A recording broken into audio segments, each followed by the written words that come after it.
With the news that Amazon will not bring its 25,000 high-paying jobs to Long Island City, some have been celebrating, others lamenting a lost opportunity to expand the city's employment and tech industry. Staten Island City Councilman Joe Borelli is one of the people who says the loss of Amazon is a blow to the city. He's with me now. Joe, you so in a tweet told Amazon if Queens doesn't want them, you would be happy to have them. There's your tweet, complete with an illustration about Staten Island. Yeah, I mean, sorry for the poor artistic work that I did there, but seriously, you know, Staten Island, we have some cheaper land comparatively to Long Island City. We have cheaper rents, and this is something that Amazon could have done without the big tax incentives, without the big billions of dollars of subsidies that they would have needed to come to Long Island City. I would have welcomed them. A lot of my constituents would have welcomed the 25,000 jobs. This is a state that does not have a competitive cost structure. It is an expensive place to do business. Other states are offering tax incentives.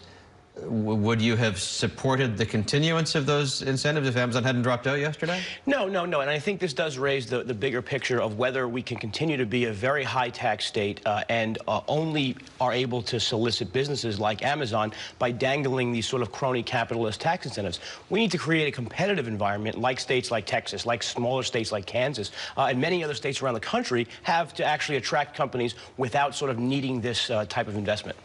The one view I have on this is that we elected Bill de Blasio, we elected Andrew Cuomo, and we gave them authority under economic development policies that they can go out and negotiate a deal like this. And then this deal comes along, and everybody after the fact says, well, you didn't ask us.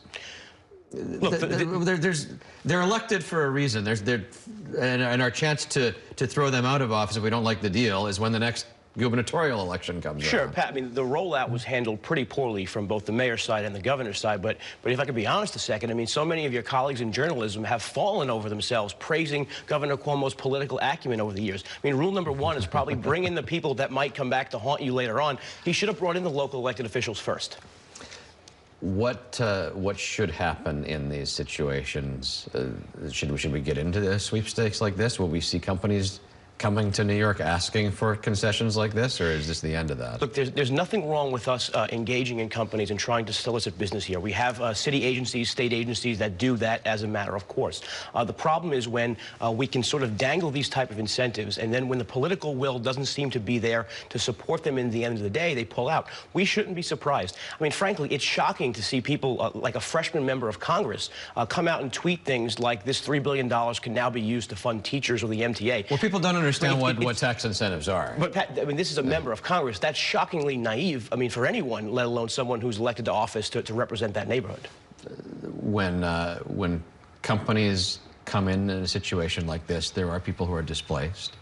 There is a toll in gentrification.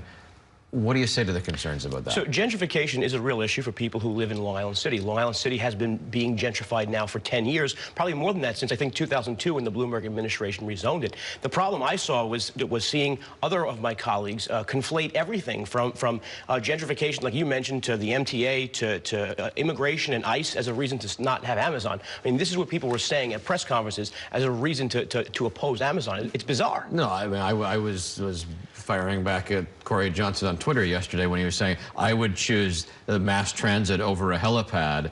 It wasn't a one or the other. That's not how this works. No, this is a fictional $3 billion that would have only happened if Amazon came. I mean, that's one thing. There's no pot of now $3 billion where we can go and put towards the MTA subsidies. I mean, it just doesn't work like that.